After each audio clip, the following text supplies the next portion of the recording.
क्या डिस्कस कर रहे थे हम पिछली क्लास में? पल्लवा चालुक्य कॉन्फ्लिक्ट है ना, डिस्कस कर लिए थे factors, nature of the conflict.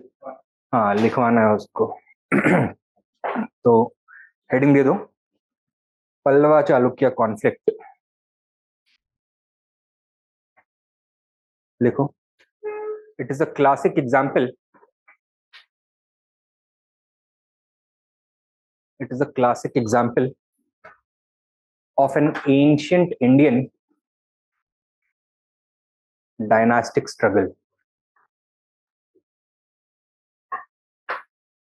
It is a classic example of an ancient Indian dynastic struggle.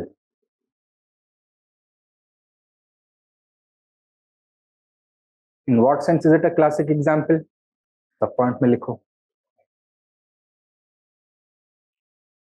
The basic causes behind the conflict were political and economic.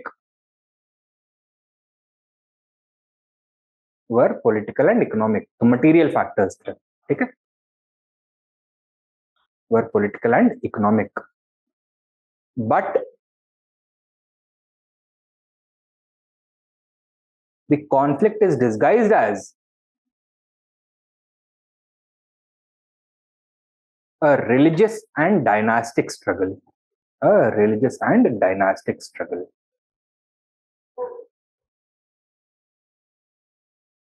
Full stop.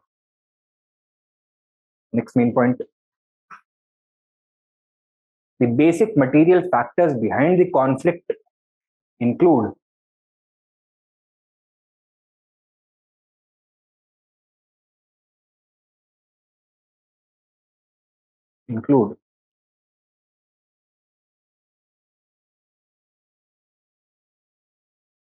A, B, C करके। A, conflict for fertile land,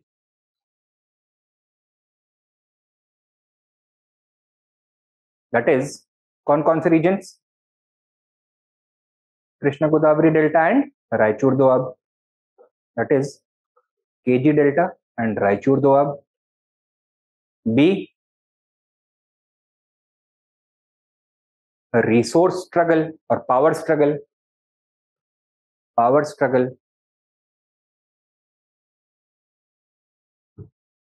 that is by depriving the other side of critical resources,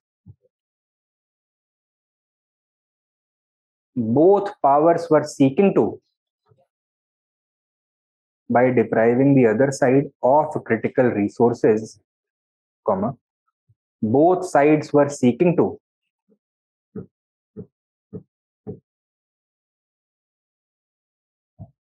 expand their political supremacy.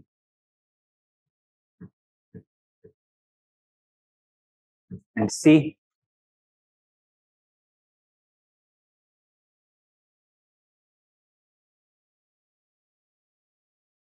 legitimacy due to the heavy involvement of Brahmanical priests in the power structure through the instrument of land grants.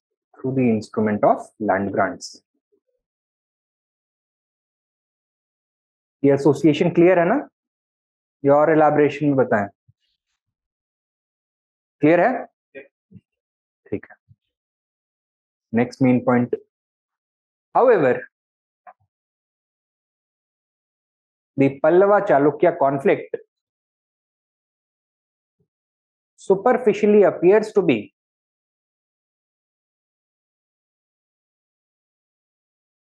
a religious and dynastic rivalry. Superficially appears to be a religious and dynastic rivalry due to, A B C करके लिखो, ए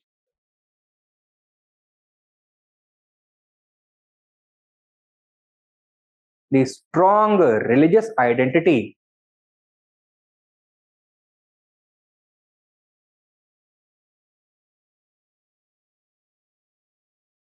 adopted by both groups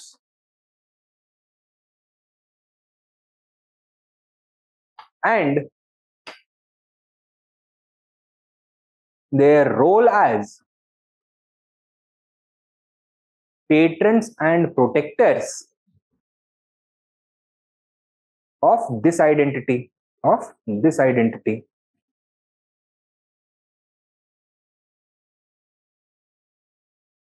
B,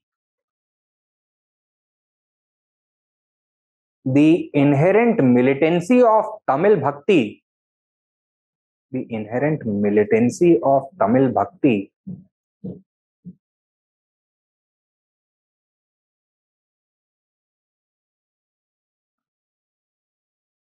which expressed hostility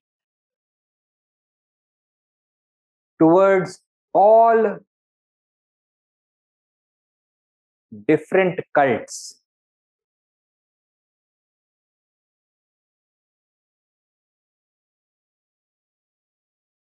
Full stop.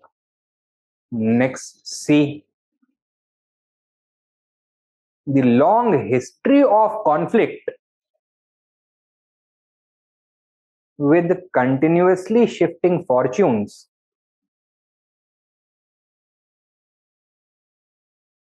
created a vicious cycle,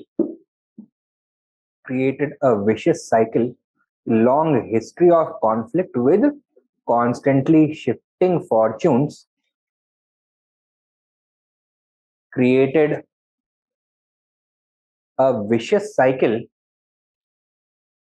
of humiliation and revenge, of humiliation and revenge.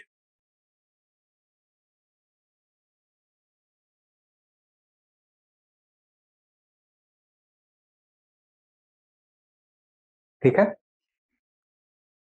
Now take down a question. Briefly examine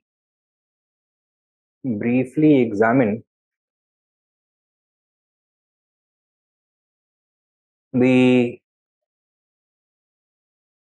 factors behind the Pallava-Chalukya conflict.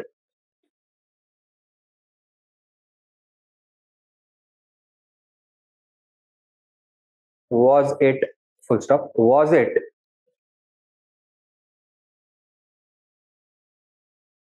truly a religious conflict? Was it truly a religious conflict? Question mark. Question mark. Was it truly a religious conflict? Question mark. ठीक है? हो जाएगा? ठीक है.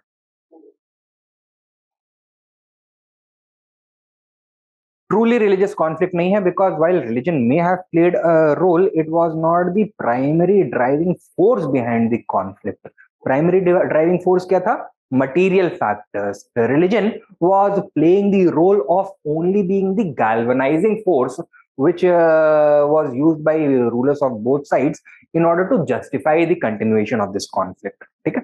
So that is why while religion did play a role, it was not playing the most important role. Next, we have to talk about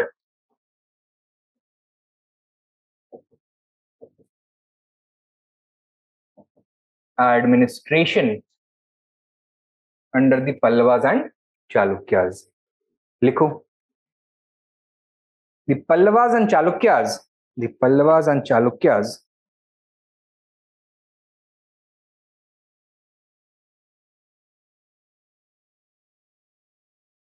adopted the administrative model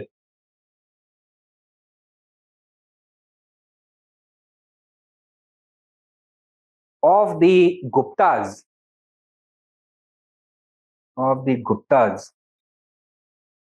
but modified it or but with regional modifications. But with regional modifications. But with regional modifications. What are we going to see? That some elements of Gupta administration are going to be visible and some regional modifications are going to be visible. For example, when it comes to the titles adopted by the kings, so what were the traditional titles adopted by the Guptas? Maharaja Dhiraj, Parmeshwar, Parambhattark. These are going to be present among both the Chalukyas and Pallavas. But some new titles are also going to be present. Write down. Main point, next point.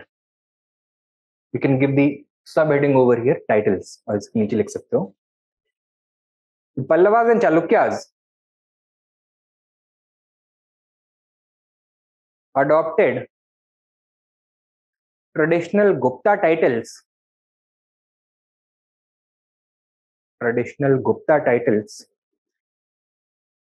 such as Parmeshwar and Maharaja Dhiraj.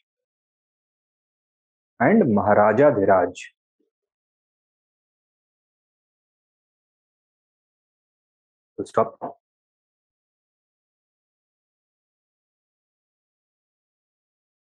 Next point. On the other hand, some titles were entirely unique.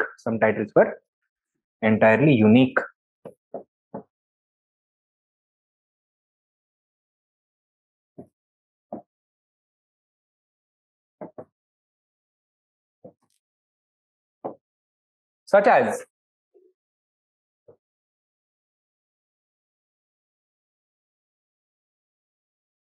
Dharma Maharaj, which was adopted by the Chalukya rulers.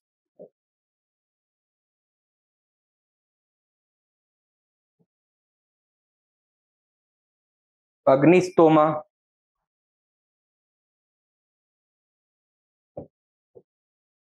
Vajpayee,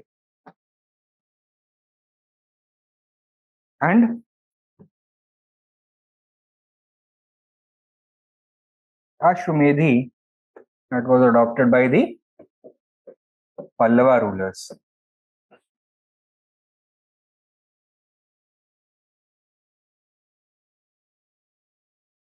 ठीक है. Next लिखो. Number 2, nomenclature of officials.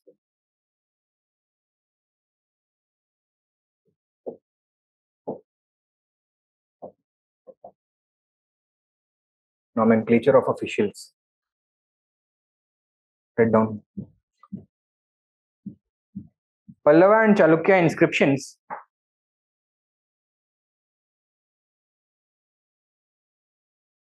mention some officials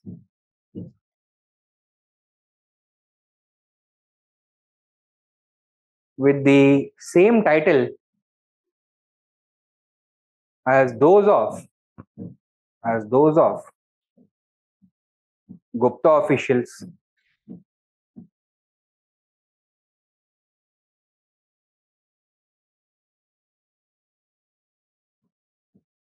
सब point लिख सकते हो. Example, Pallava local officials such as Ayuktas,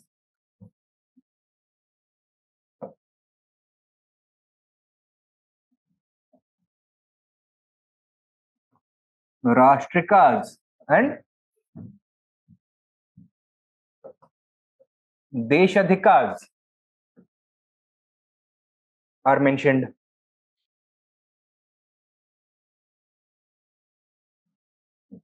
Next point. The Chalukyan foreign secretary was known as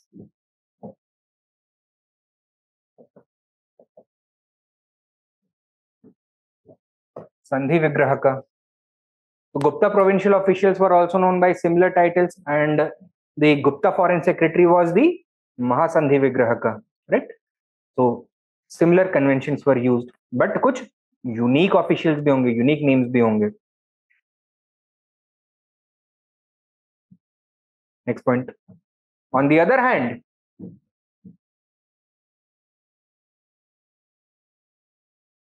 some officials with unique titles were also mentioned, such as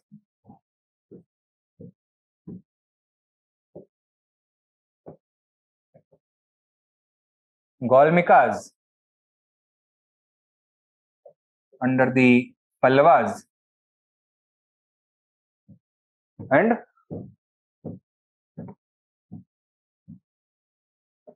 Gavundas under the Chalukyas and Mahajan also under the Chalukyas. These were all local officials. Okay?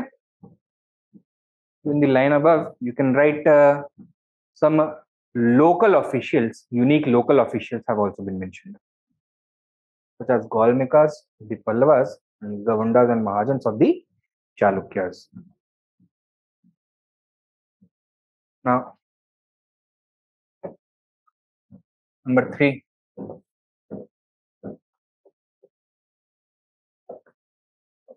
Provincial administration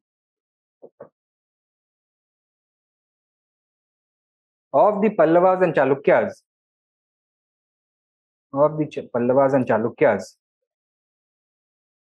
was also modeled after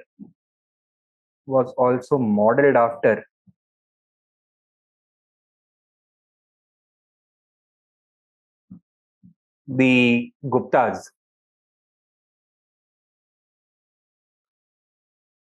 In case of the Pallavas,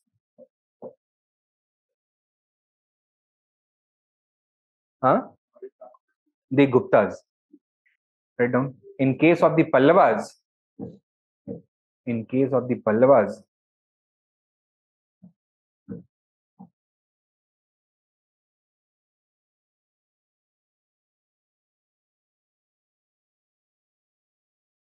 comma, the kingdom or Rashtra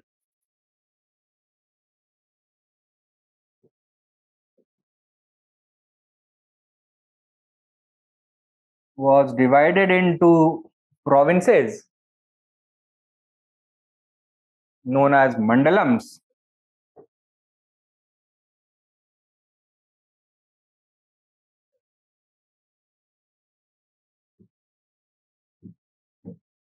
Further subdivided into kotams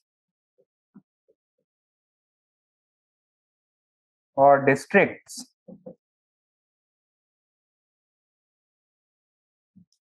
made up of several nadus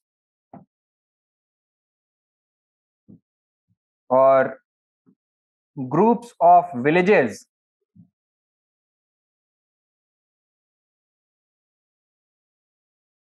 with the ur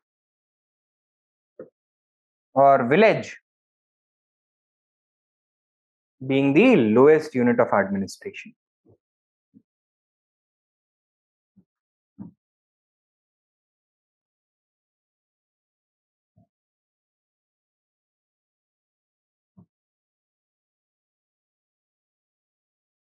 Write down. Power at the lower levels. Power at the lower levels was in the hands of local officials,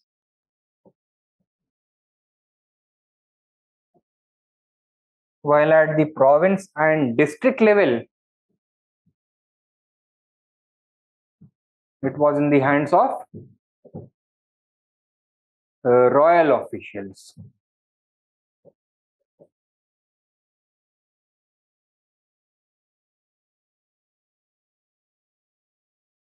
Now we don't know the exact terms for these levels in the case of the Chalukyas, but we do know that even among the Chalukyas, the same hierarchy of administrative division was followed, with the kingdom being divided into several provinces consisting of different districts, further subdivided into groups of villages, and finally the villages. Okay? But one difference we find between Pallava and Chalukya provincial administration is that in the Chalukyan case, the element of local autonomy seems to be weaker. Why? Due to the presence of royal officials known as Gavunda and Mahajan. Write down. आगे लिखो.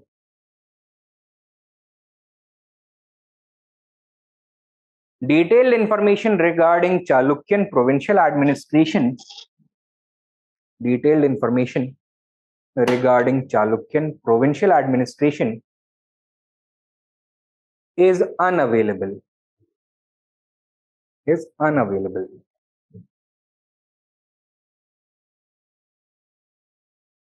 But it would be safe to assume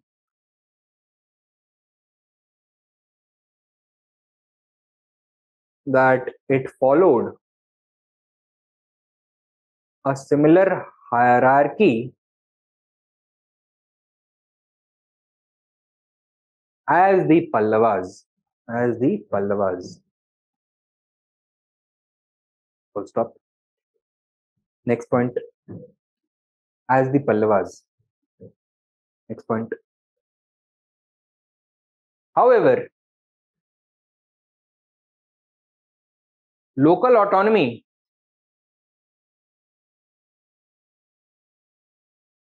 in Chalukyan administration seems to be weaker, as indicated by the presence of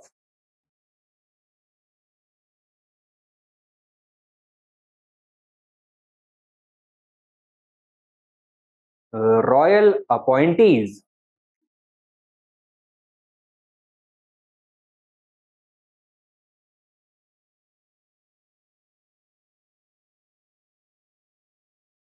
in local administration, such as Gavundas and Mahajans.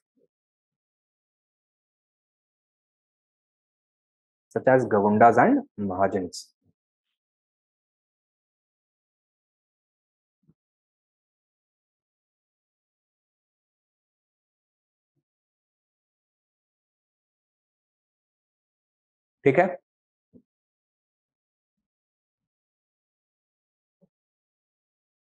Next, the element of land grants was an important instrument used by both the Pallavas and Chalukyas in order to expand their control, like the Guptas. Write down. Land grants were used by both these powers to expand their authority in the tribal areas.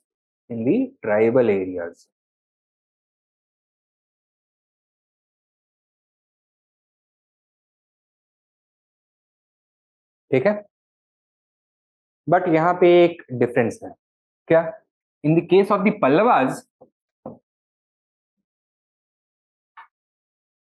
we find that land grants were not the only means through which power was projected from the center in the distant regions. If it is a settled region,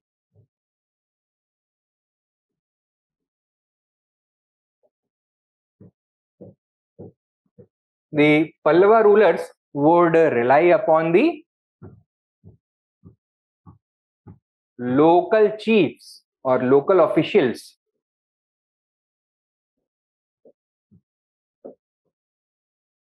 in order to exercise control. However, if it was newly settled tribal region,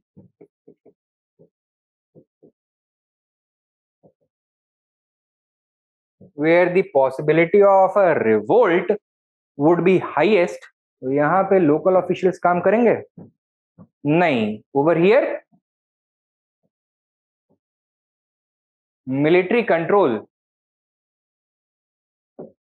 would be used, would be necessary. Write down. On the other, next main point, on the other hand,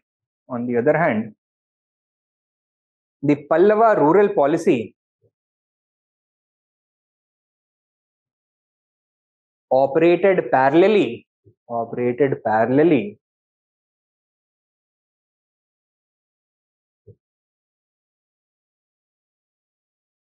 along the lines of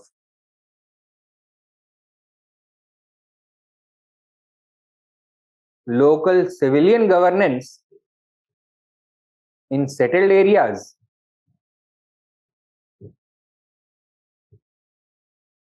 and military governance in tribal areas.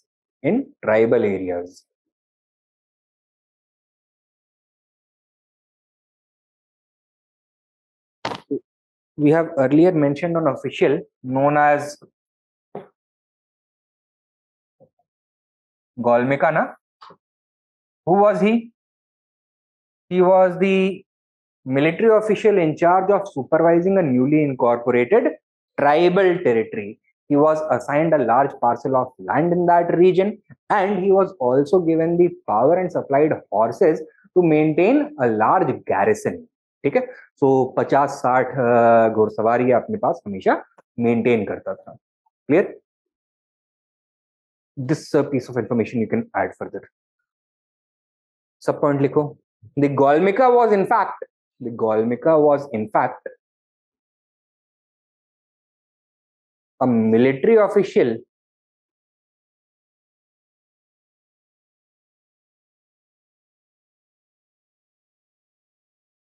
with 50 to 60 cavalry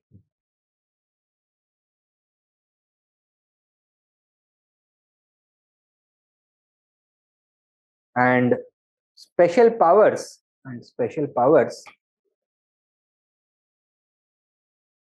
to control tribal areas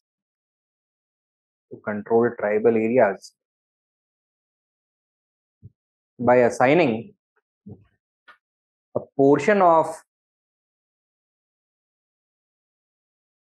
the newly cleared land to him.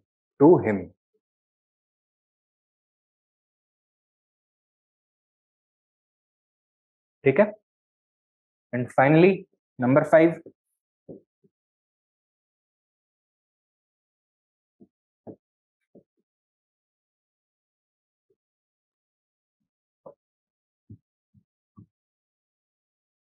The support of the priestly class was crucial for both the Pallavas and Chalukyas, like it had been for the Guptas. Write down.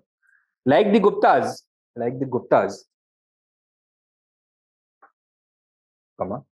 both these powers relied heavily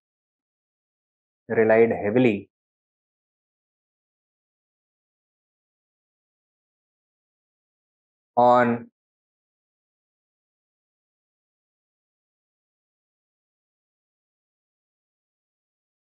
the support of the priestly class,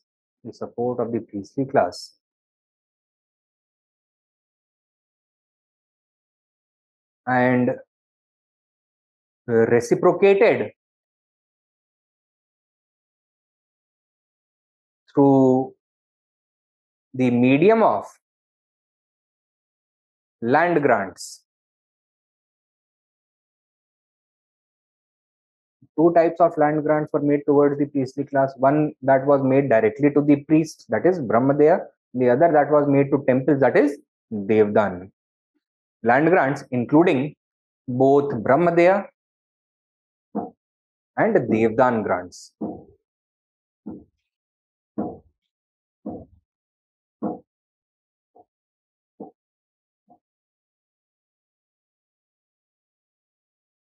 ठीक है?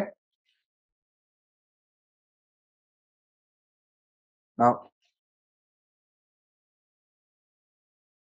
take down a question. Discuss the characteristics of Pallava and Chalukya administration, shedding light on their similarities and differences. Pallava and Chalukya administration, shedding light on their similarities and differences.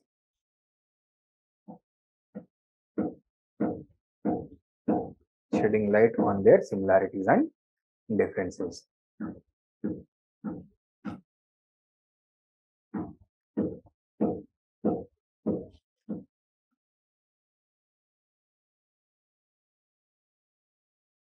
ठीक है? ये हो गया administration. Next, we have to talk about the second urbanization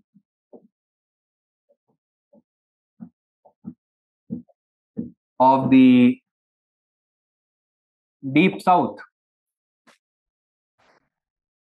And with respect to this, specifically the role played by Nadus and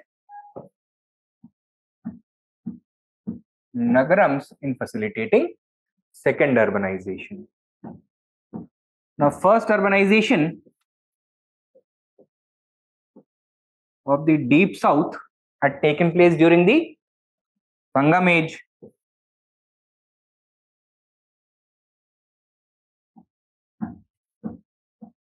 What was the main life force behind the first urbanization in the Deep South? Was it the growth of agriculture or was it the expansion of trade?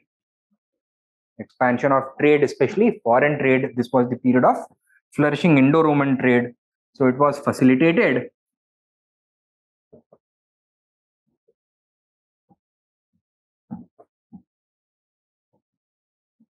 primarily by trade. However, the second urbanization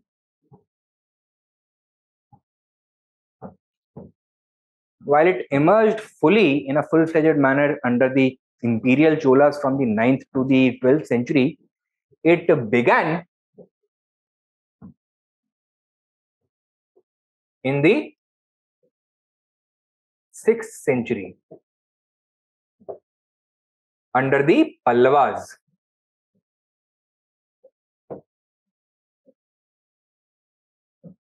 And unlike the first urbanization, it was facilitated primarily by agricultural growth.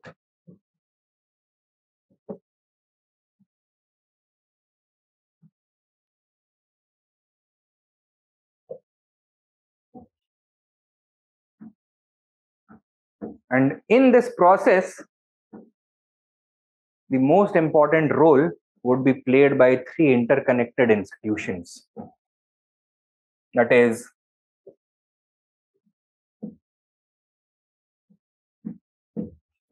Brahmadeya or Agrahara settlements,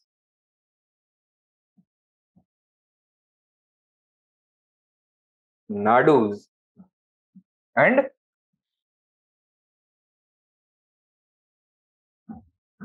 Nagarams.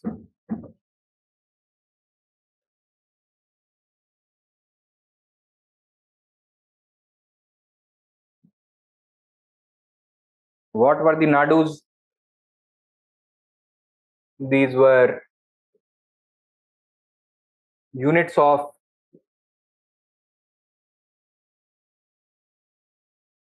local administration above the villages.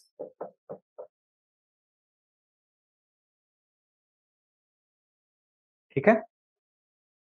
they had not been inserted artificially by the Pallava rulers. Rather, they had emerged organically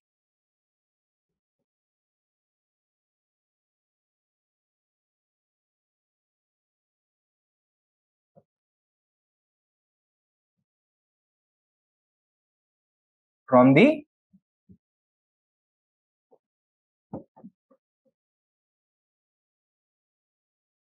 village level politics.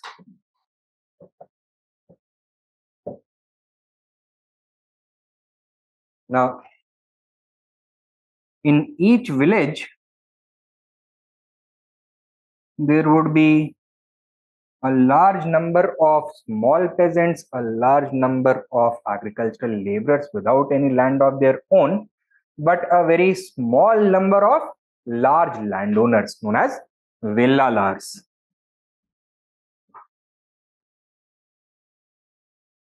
Okay?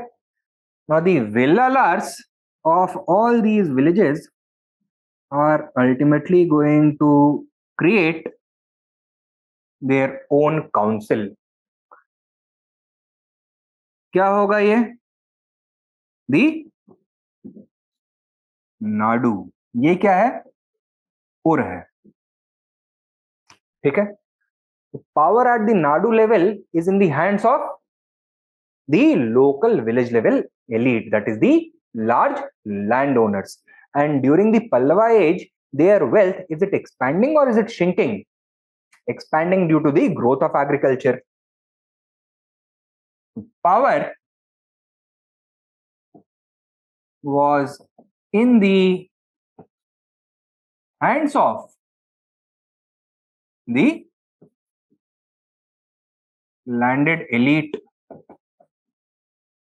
and as their wealth expanded, their consumption pattern is also going to witness an expansion due to growth in demand.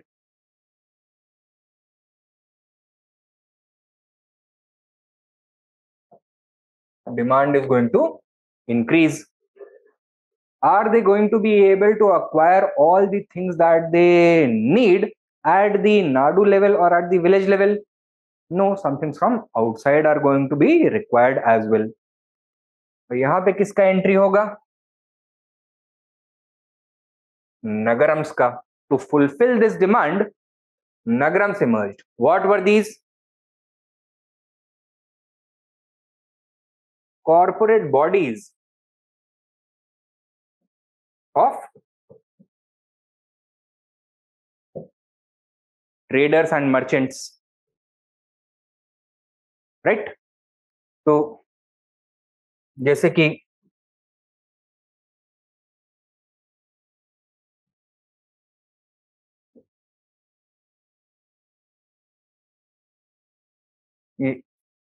एक नाडू बन रहा था, वैसे ही collection of nadus in the same region, they are going to have their own class of new emergent class of merchants and traders who are going to come together and establish nagarams. But unlike nadus, which were administrative units, nagarams were pure corporate bodies. ठीक है? इसका objective क्या होगा? To connect the different nadus with each other, right? And what is going to happen, that out of the different nadus, one of the nadus is going to become the main center of trade for that entire region. So it is going to become much larger and town-like characteristics are going to emerge. Then the main Nagaram town of this region is going to be connected through trade routes with other towns as well. Okay?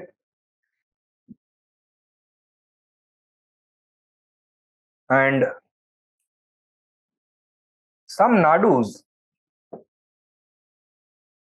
developed into larger settlements, and overall connectivity across the Tamil region also increased due to the beginning of both short and long distance trade. Then enter Brahmadeyas or Agraharas. This was a period when both the kings as well as the wealthy individuals were making huge amounts of land grants to Brahmins.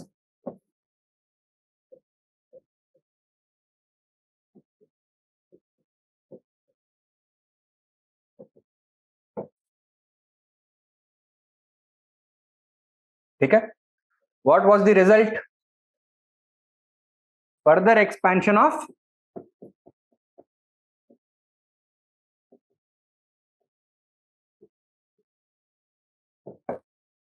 agriculture. Okay? As a result,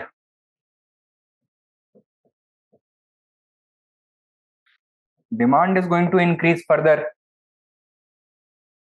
Further, these land grants were not made only towards Brahmins, or they were not being done simply for Brahmins, but also for temples. And temple construction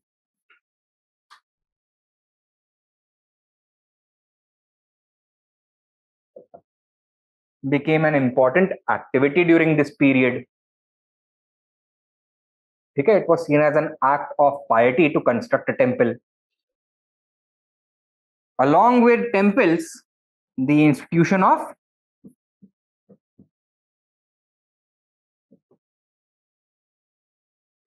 pilgrimage emerged. Okay. Now, as more and more visitors started arriving at these temples from distant regions, footfall badhega and service industry around these temples is also going to grow. So this would result in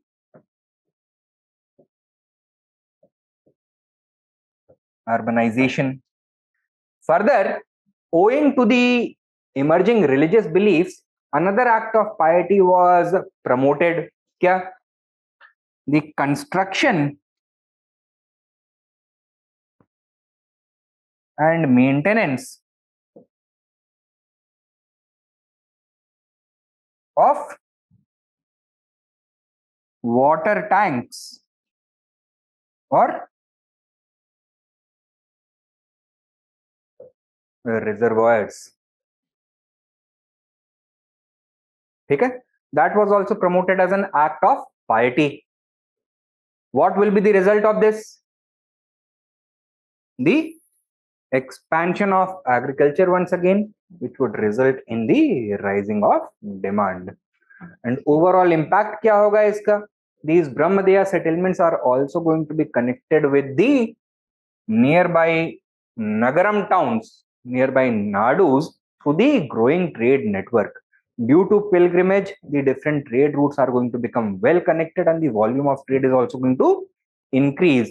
And final result kya hoga? These larger town-like settlements are going to emerge as full-fledged cities. समझ में आया है? लिख लो इसको.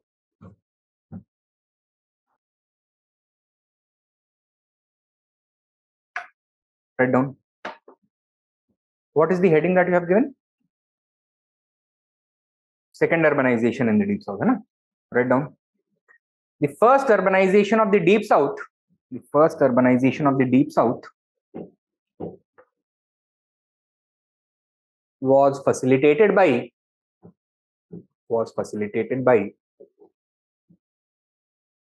flourishing trade. By flourishing trade.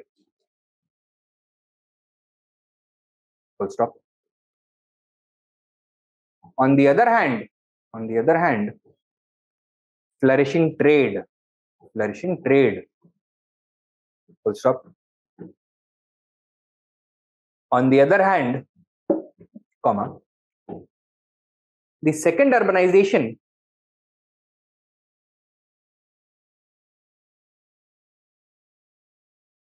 was facilitated by agricultural growth from the 6th century onwards.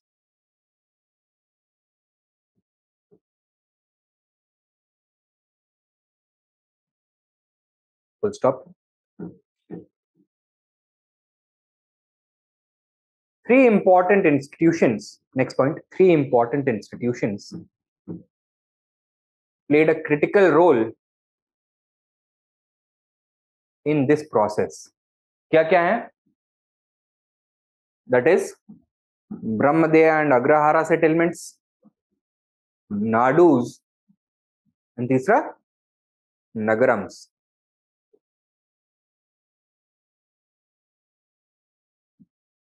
सब point लिखो. Brahmadeya and Agrahara settlements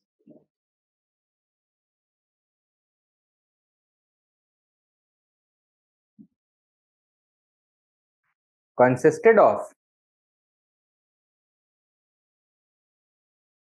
lands donated to and settled by Brahmins respectively. Consisted of lands or villages, rather you should say villages, donated to and settled by Brahmins respectively. Next point.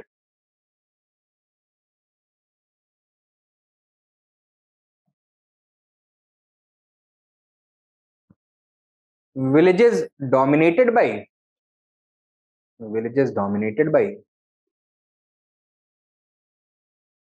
rich landowners, rich non-Brahmanical landowners called villalars.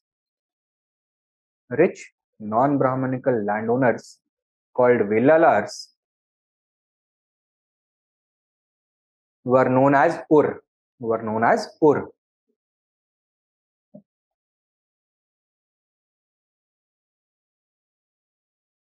ठीक है, समझ में आया ये? Next main point.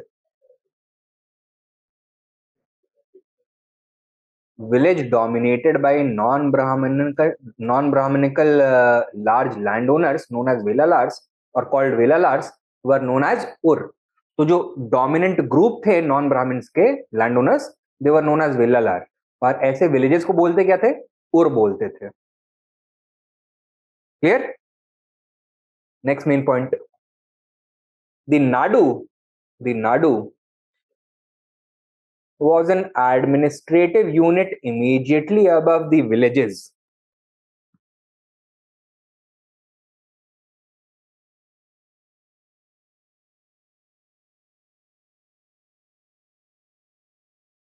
Administrative unit immediately above the villages. Full stop. Sub point. The expansion of the agrarian economy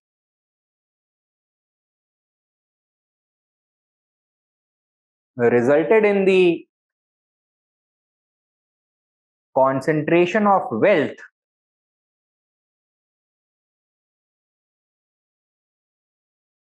in the hands of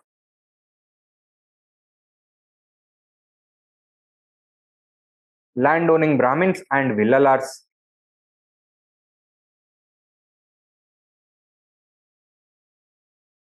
Landowning Brahmins and villalars.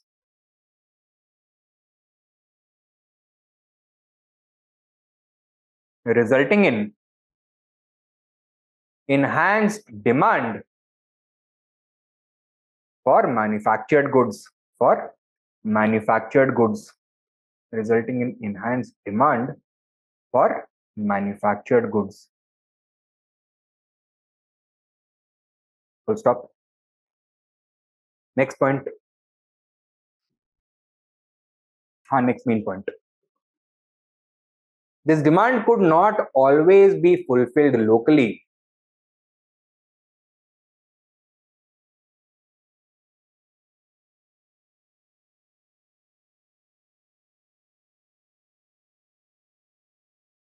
And trade became necessary.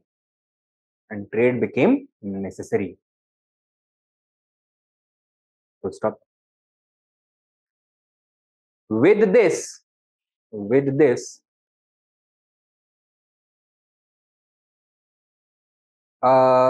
prominent group of traders emerged and organized themselves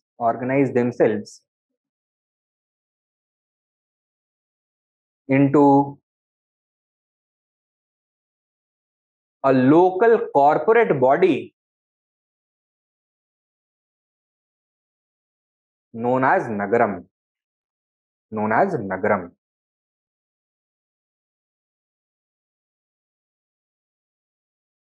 ठीक है, full stop, sub point. Initially,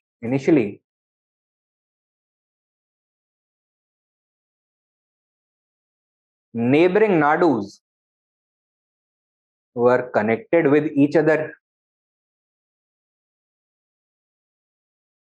and gradually,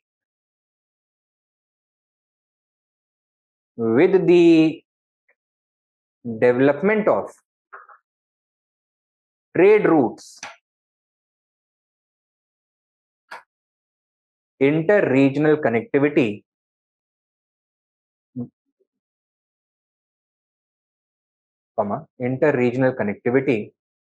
became possible.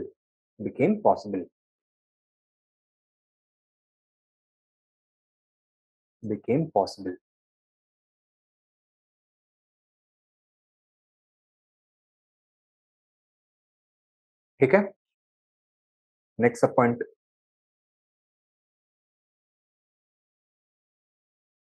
With time, some nadus became larger settlements with town-like features.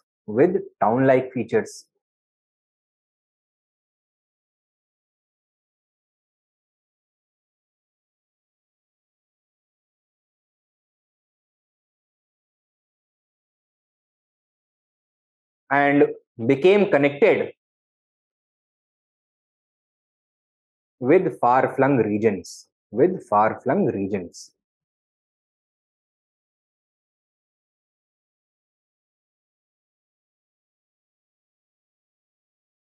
ठीक है, thus the process of urbanization started.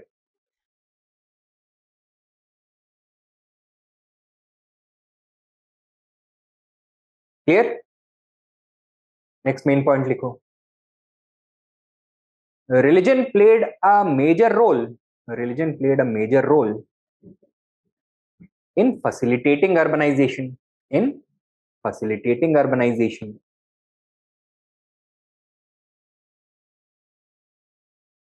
क्या हुआ? Through the cult of temple worship, through the cult of pilgrimage, and through the cult of making donations towards the construction of irrigation facilities, religion had the effect of creating a positive feedback loop on trade and urbanization. ठीक है, it would result in the expansion of agriculture as well as the rising concentration of a large number of people in these temples. So demand is also going to grow locally. Write down. क्या लिखा अभी आपने? Religion also played a major role in facilitating urbanization. Write down. It created a positive feedback loop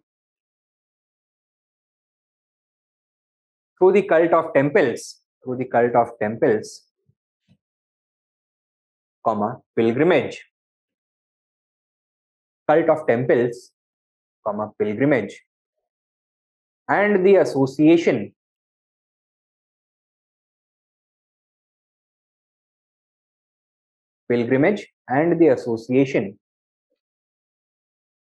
of irrigation works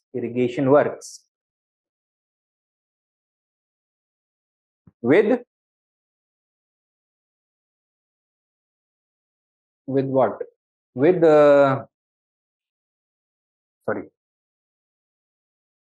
with religious merit, with religious merit.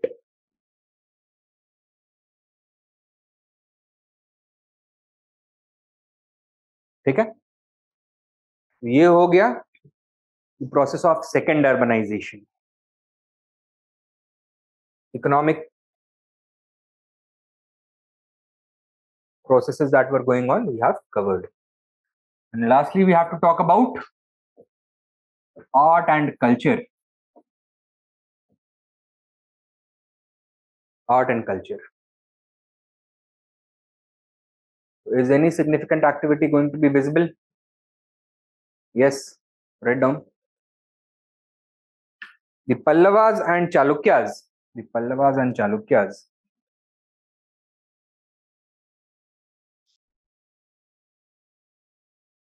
were great patrons of art and cultural activities, resulting in the emergence of new art forms and several cultural innovations.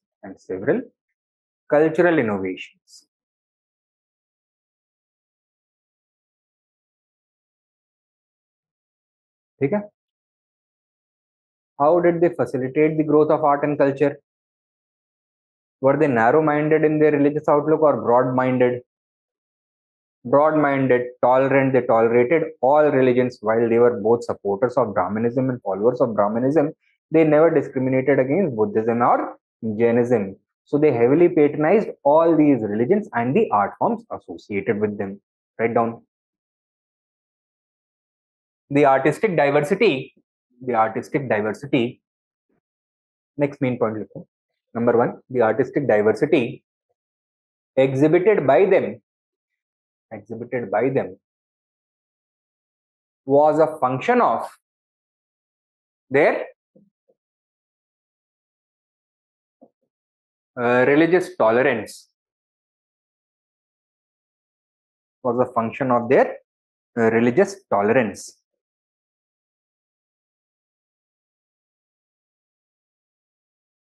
The point, they heavily patronized not only Brahmanical but also Buddhist and Jain art.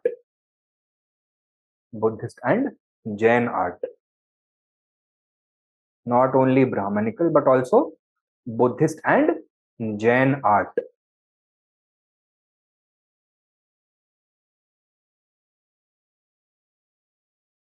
ठीक है?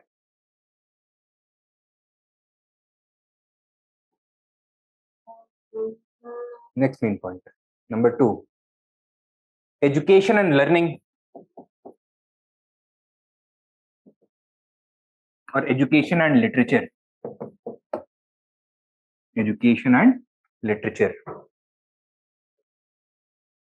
Write down. Both also actively encouraged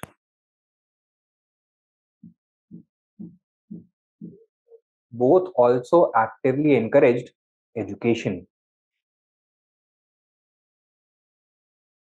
Next point. Huan Sang was impressed by the quality of education at the Ghatika at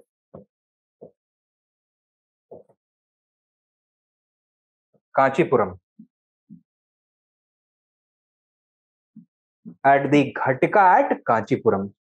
Ghatika is a school of Brahmanical learning in South India, generally attached to a temple. Okay? So it is attached to the main Chidambaram temple at Kanchipuram. Huan Sang had visited during the reign of the Pallava ruler Narasimha Varman. Okay? He was impressed by the quality of education at the Ghatika at Kanchipuram. Next point. The Pallava court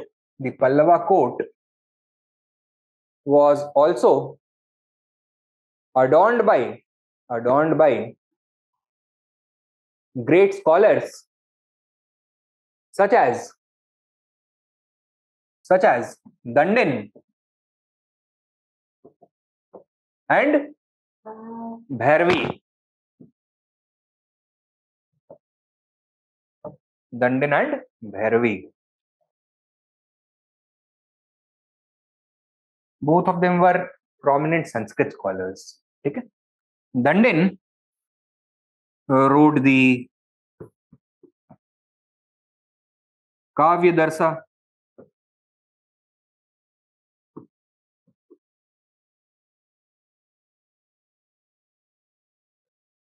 Avanti Sundari, and the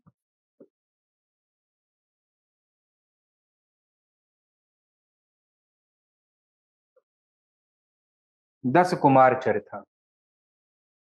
While Bhairavi wrote the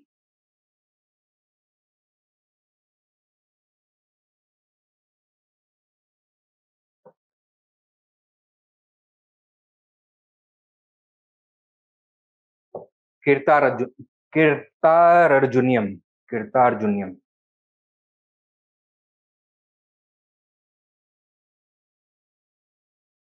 ठीक है.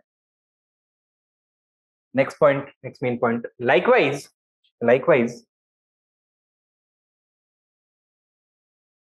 Chalukyan rulers such as Pulkesin II and Vikramaditya VI also patronized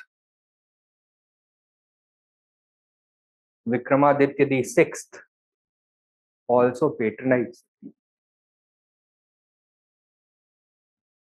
prominent scholars such as Ravi Kirti. He was a Jain scholar from that region itself, okay? From the Deccan region only, and he was a prominent scholar of Sanskrit literature. He all composed the Aihole inscription of Pulkesin II, such as Ravi Kirti and Bilhana, respectively. So Ravi Kirti was patronized by Pulkesin II, Bilhana by Vikramaditya VI. Bilhana was a Kashmiri Jain poet who wrote the famous poetic work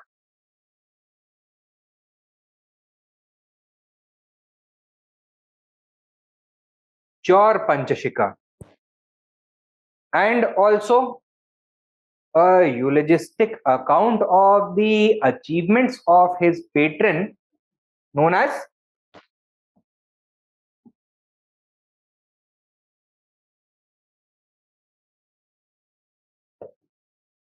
Vikraman Dev Charita, both in Sanskrit.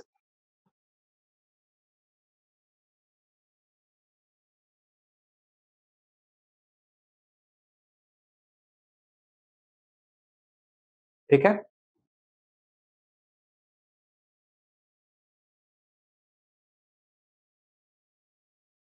Now, thirdly,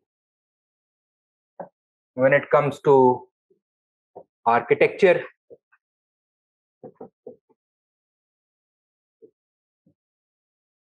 what do we see? That Chalukya and Pallava periods enjoy the same importance as the Guptas in the field of agriculture. क्या देखने के लिए मिलेगा इस समय हमें? The beginning of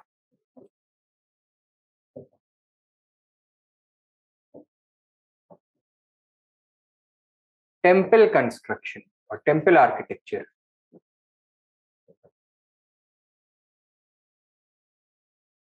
Under both the Pallavas and the Chalukyas, resulting in distinct styles of temple architecture known as the Vesara architecture in the Deccan region under the Chalukyas and Pallavas के अंदर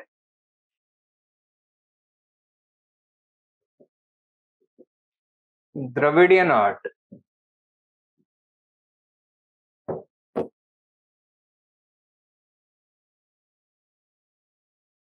ठीक है, write down.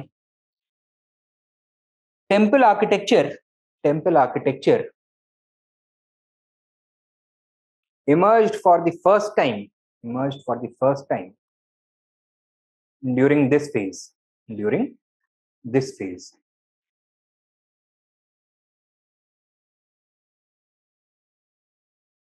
South of the Vindhyas, south of the Vindhyas. Full stop. Sub point. The Pallavas pioneered the Dravidian form of art, pioneered the Dravidian form of art,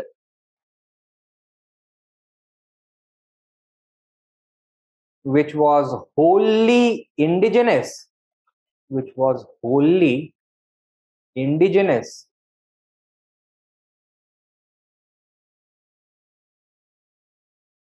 to the deep south, to the deep south. That means it does not borrow any elements from Nagar style. Completely all the technique, all the themes are local. Next subpoint. On the other hand,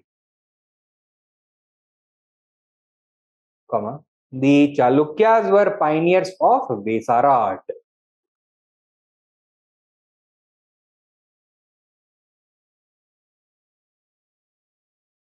which borrows elements from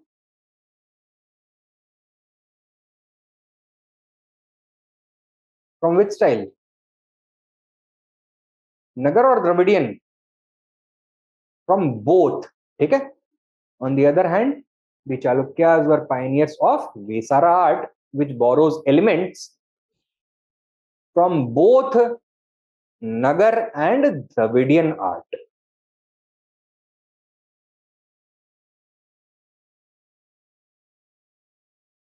Thus it is synthesized, or sorry, it is a syncretic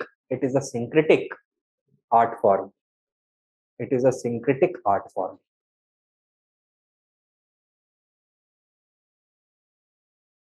Now, features of Dravidian and Vesara art, I am sure आपने GS में cover किया होगा. I'm not going to waste your time repeating those things over here. Next main point लिखो. ये हो गया architecture. Next.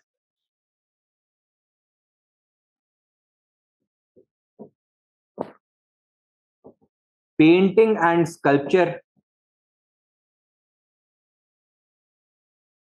Painting and sculpture. Write down.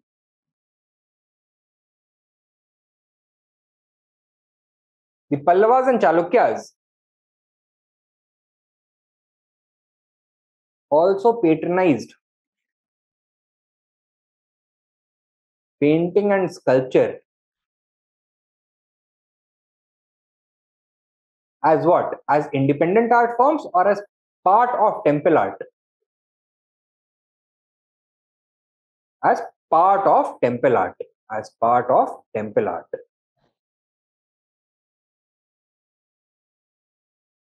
लिखो. Sub point. The walls and pillars of temples were covered in beautiful sculptures and paintings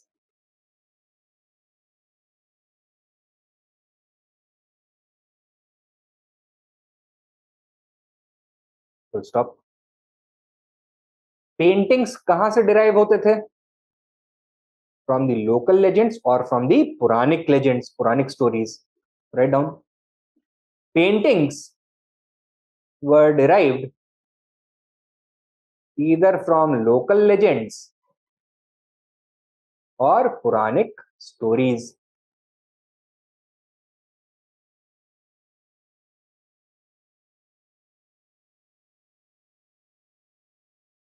or from Puranic stories.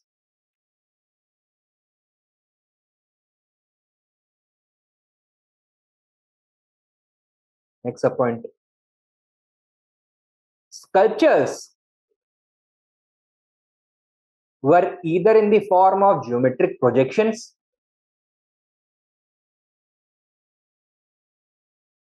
inspired by the study of mathematics and astronomy,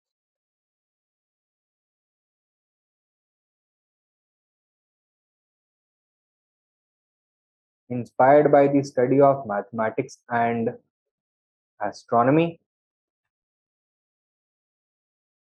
or based on Puranic legends and popular folk tales, or based on Puranic legends or popular folk tales, or popular folk tales. ठीक है, ये हो गया आपका religion and society and art and culture. And last हमको discuss करना है society and religion. क्या देखने के लिए मिलेगा हमें यहाँ पर? The emergence of a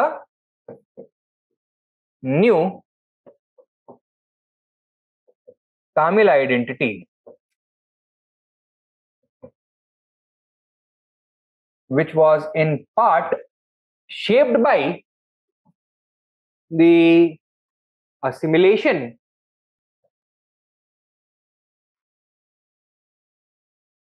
of North Indian culture, and in part shaped by the reaction against North Indian culture.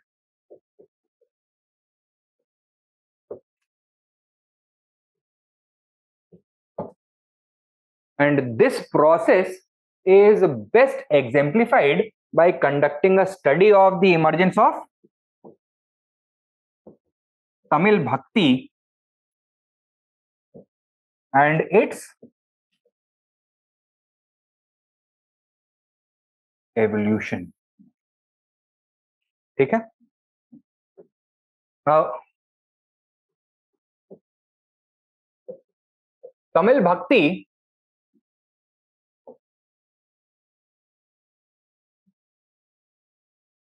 was heavily inspired by the local tribal religion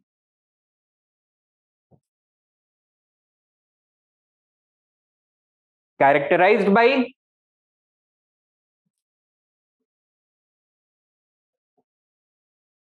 intense devotionalism,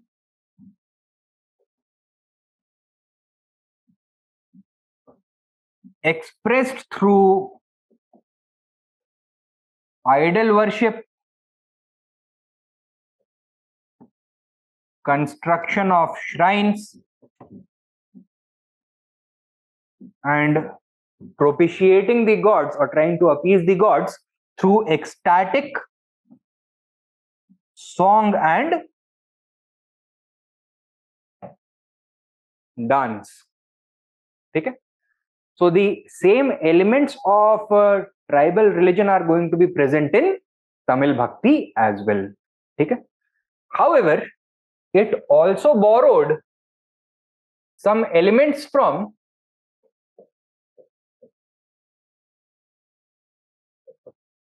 Brahmanical religion and north Indian भक्ति.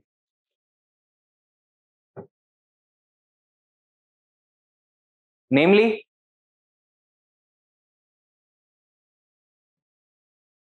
instead of tribal shrines, now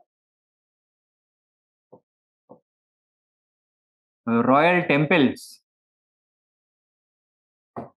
commissioned and constructed at the behest of the king. Along with idol worship, the introduction of Vedic rituals.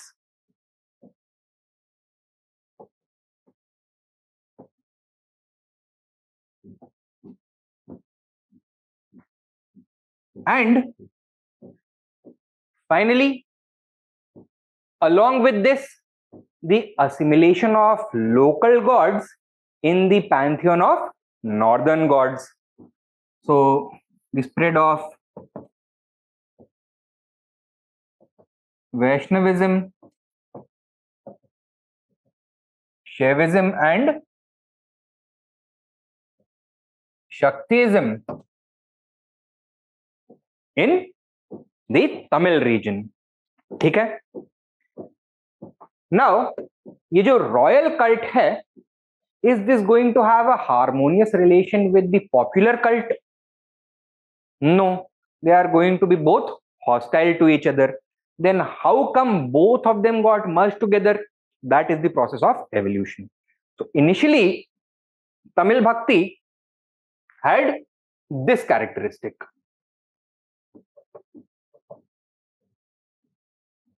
In the initial stages, it was under the control of Brahmins or non-Brahmins?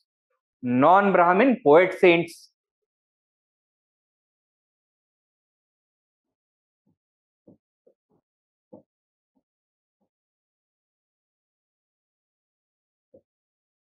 Did they accept or reject the Brahmanical conditions with respect to caste, varna, gender?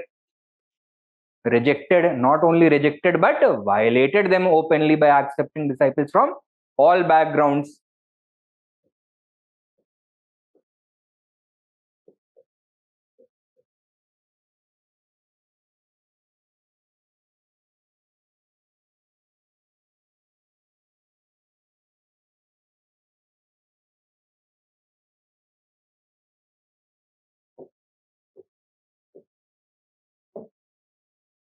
And in fact, the writings of the Tamil Bhakti saints often critiqued the Brahmanical social system. It was poking fun at the Brahmanical social system, ridiculing it. Okay? So it expressed an element of social radicalism, as a result of which a strong note of social protest against Brahmanical domination was present within early Tamil Bhakti. Okay? Now, the kings, on the other hand, were in favor of promoting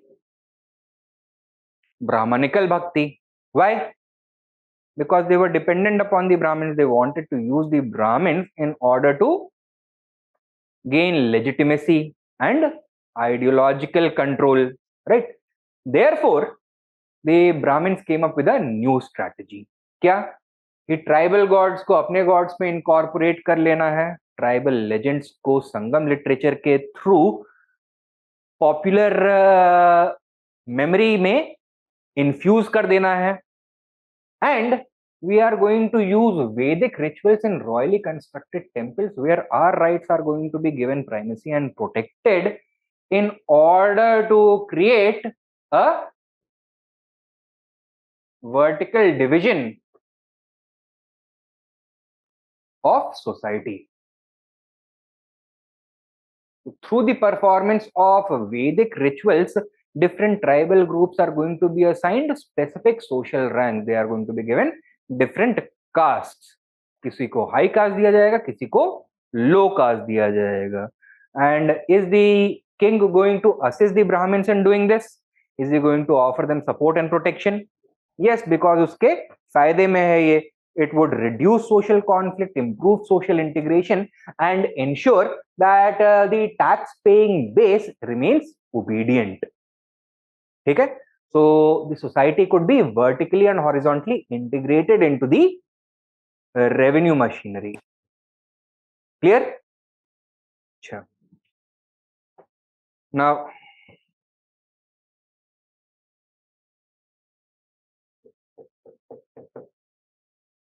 finally, what is going to happen? Is Tamil Bhakti going to retain its original radicalism, or is it going to lose it? It is going to lose it. Tamil Bhakti,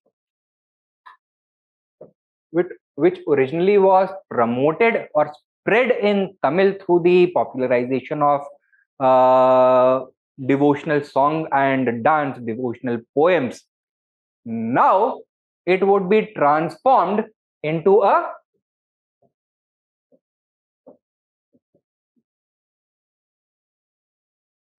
philosophical tradition.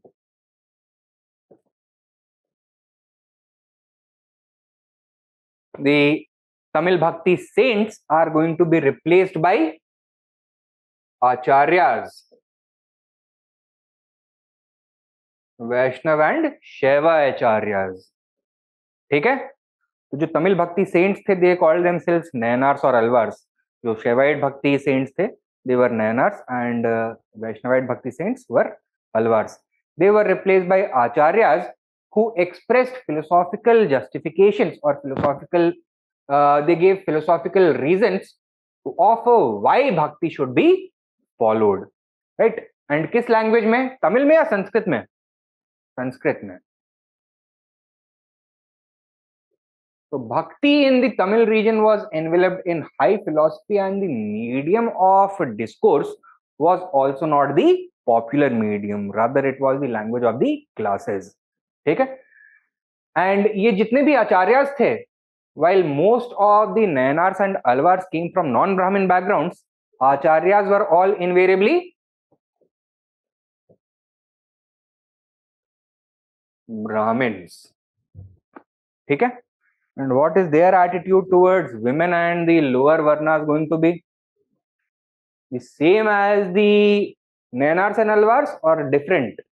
Different, much more regressive in nature. Okay, so this was the evolution of Tamil Bhakti, and इस evolution में क्या reflect होगा? The evolution of Tamil society as well. Gradually it is going to become more and more Brahmanical. There is going to be a reaction against the infusion of Brahmanical domination, but then Bhakti, Tamil Bhakti itself is going to be enveloped and incorporated or co-opted by Brahmanism to emerge as a new instrument to promote Brahmanism.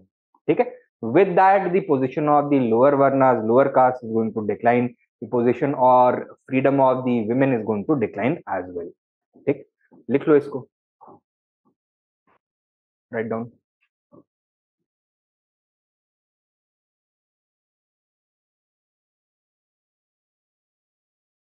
The post-Gupta period was characterized by large-scale socio-religious changes in the deep south. In the deep south. In the deep south.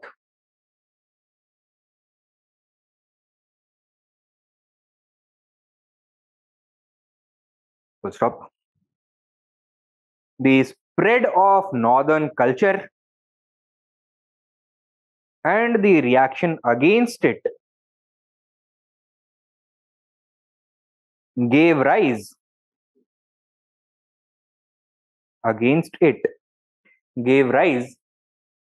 to a new Tamil identity. To a new Tamil identity.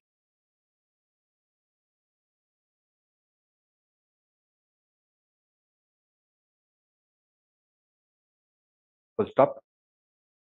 Next point. It is best reflected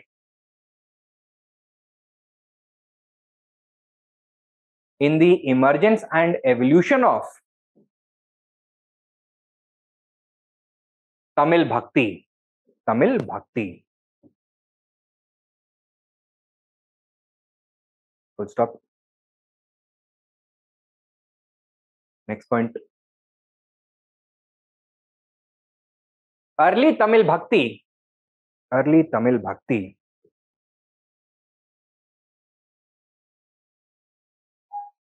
was heavily inspired by local tribal cults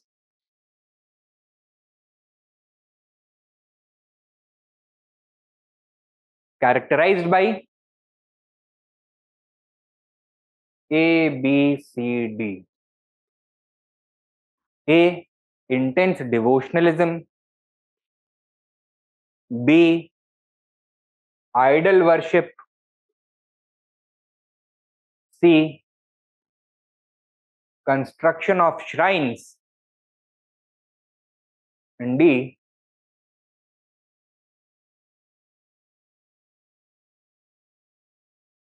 Propitiating the gods through energetic song and dance or ecstatic song and dance. Propitiating the gods through ecstatic, ECSTATIC, ecstatic song and dance. Full stop. Next main point. The language of Tamil Bhakti was not Sanskrit. Was not Sanskrit. Rather, it was Tamil, the popular medium.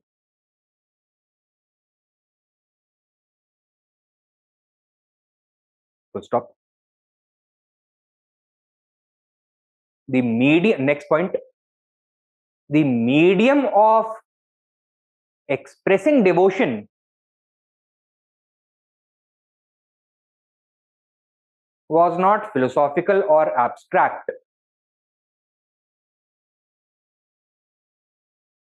Rather, it was direct and powerful in the form of devotional poems, in the form of devotional poems, devotional poems, songs, and dance. Full stop. Next point. Due to the spread of Puranic culture,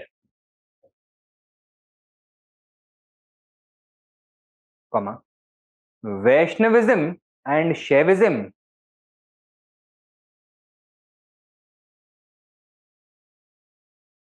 both became immensely popular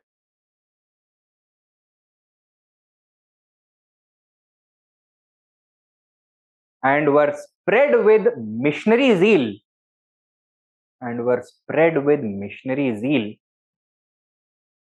पहले क्या लिखा, Vaishnavism या Shaivism? by Alvar missionary zeal by Alvar and Nayanar saints or Nayanar poet saints, Nayanar poet saints respectively.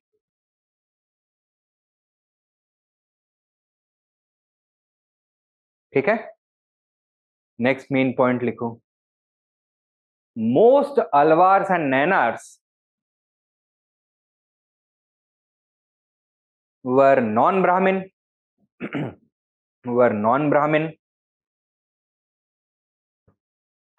and were critical of Brahmanical domination.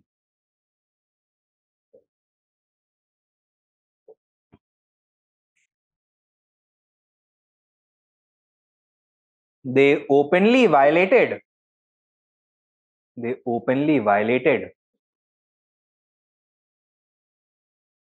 Brahmanical norms of Varna and gender by accepting devotees from all backgrounds, from all backgrounds, from all backgrounds. ठीक है, next main point लिखो. Therefore, a strong note of social protest and radicalism was present in early Tamil Bhakti.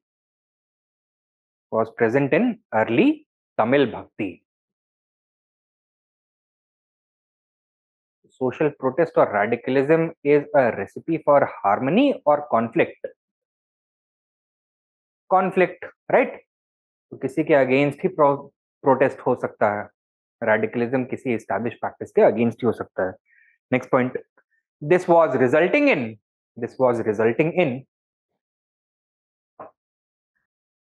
enhanced social conflict which threatened the newly established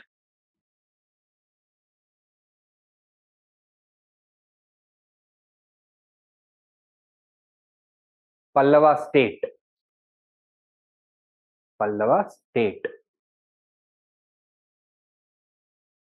which relied upon the support of Brahmins to sustain itself.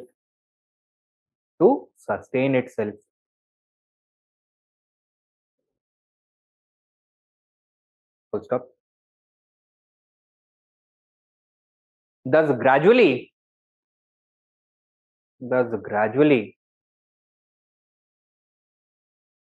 comma, with state support, comma, the theme, content and appearance of Tamil Bhakti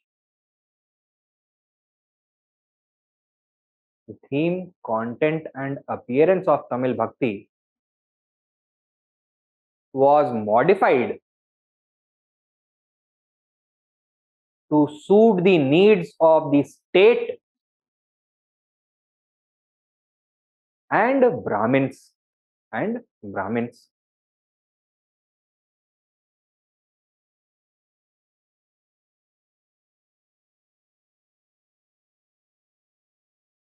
Full stop. This was done through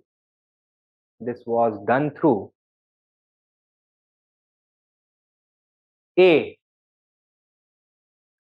the expansion of the royal temple cult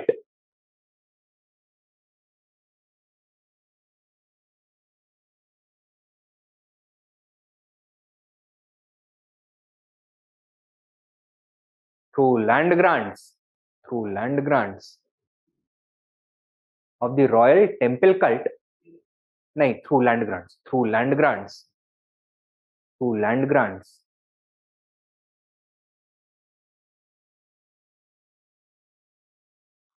B, the temples emerged not only as centers of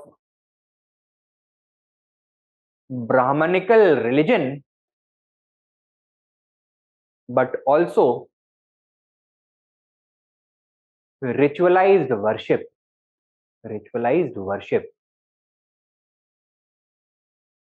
Full stop. सब point, Vedic rituals were used to vertically divide the society,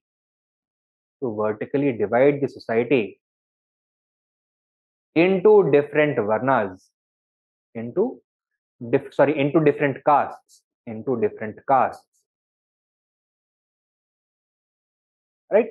So some castes would not be allowed to perform any rituals at all. Some would be allowed to perform some rituals, some would be allowed to perform more rituals, and some all rituals. Okay? So ritual status determined the social ranking of different groups. Next point C. C likho. Further, the Brahmanical ideology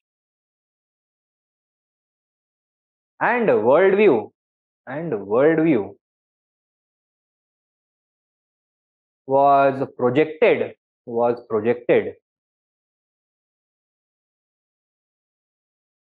through these temples in far-flung regions.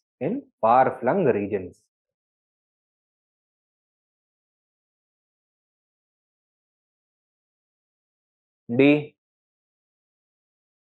Temples also emerged as educational and literary centers.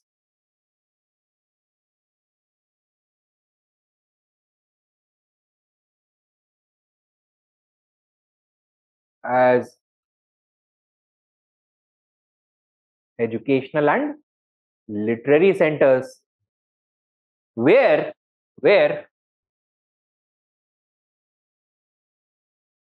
local gods were seamlessly integrated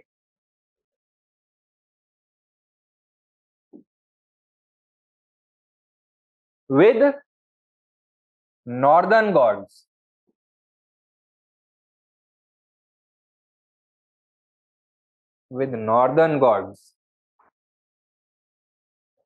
Through both Sanskrit and Tamil literature.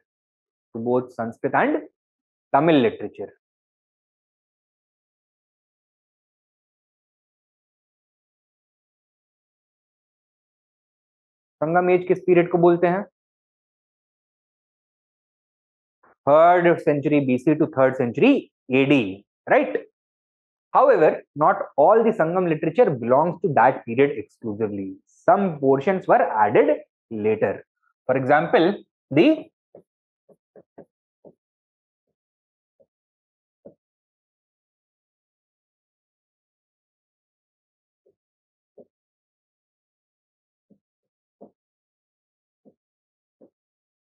Thiru Murugappadai of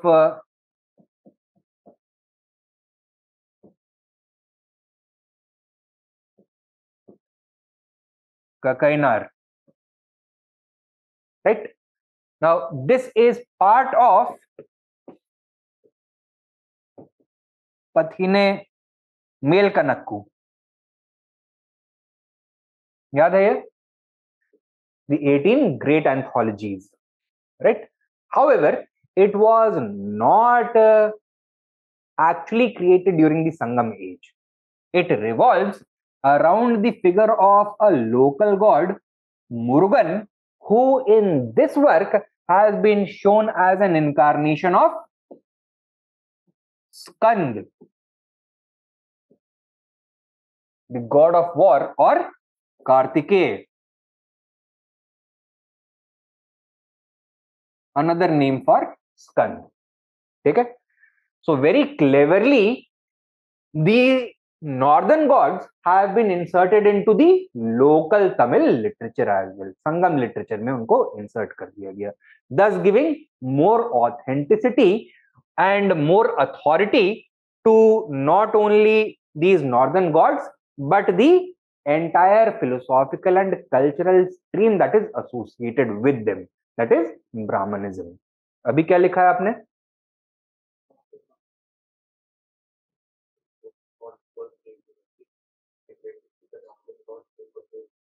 to both Sanskrit and Tamil literature. Example, the Thirumurugappadai of Kakiniyar.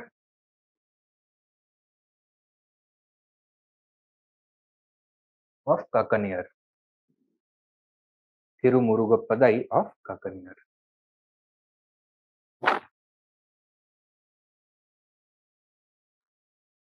ठीक है. Next point. By the end of the 9th century,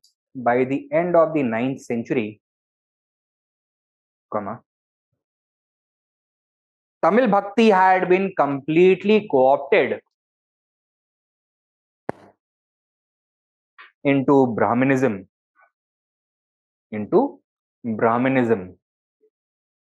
Completely co-opted into Brahmanism.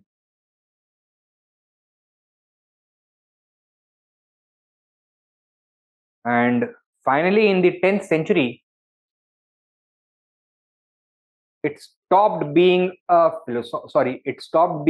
popular cult.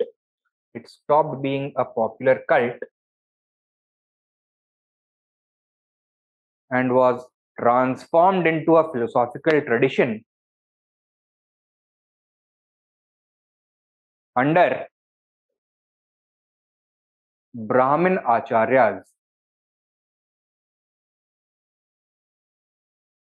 who expressed bhakti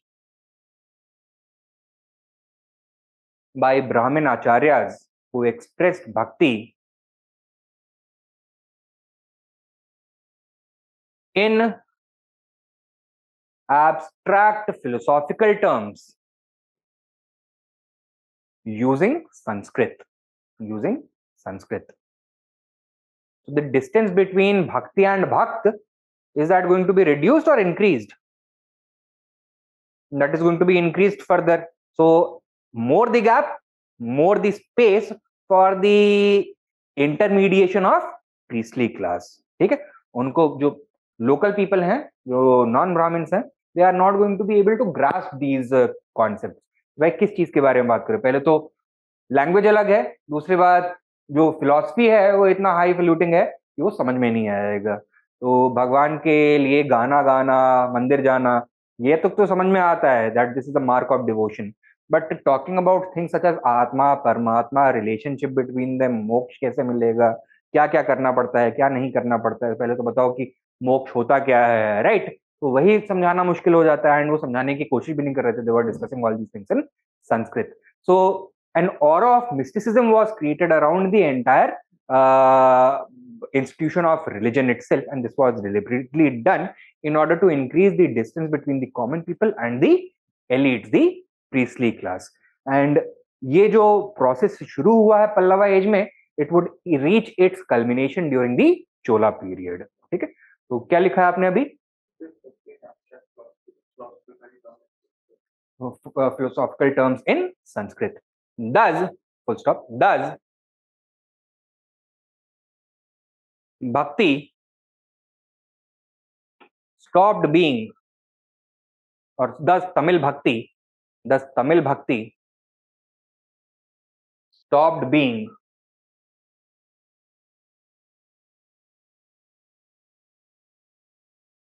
the ecstatic and highly expressive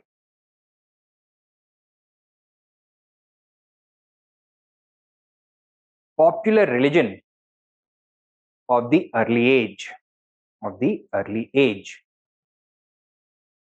Rather, it became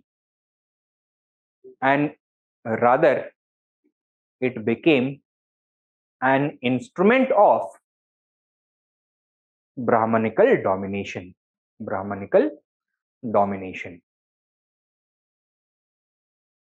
Full stop.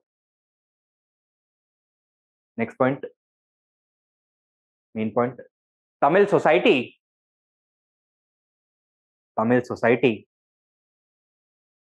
also evolved in response to these very religious changes, these very religious changes. ठीक है?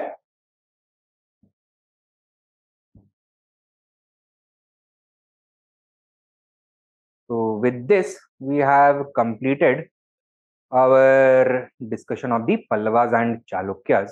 Only one thing is remaining now in ancient India, that is a megalithic age. हमने अभी तक उसको cover नहीं किया है, but we are not going to cover it live in the class. मैं आप लोगों को वीडियो का एक्सेस दिलवा दूंगा, जो प्रीवियस लेक्चर में हमने प्रीवियस कोर्स में हमने रिकॉर्ड किया था वो मैं आपको दिलवा देता हूँ. So I am ending this lecture and course हम अभी कंप्लीट समझ रहे हैं इसको.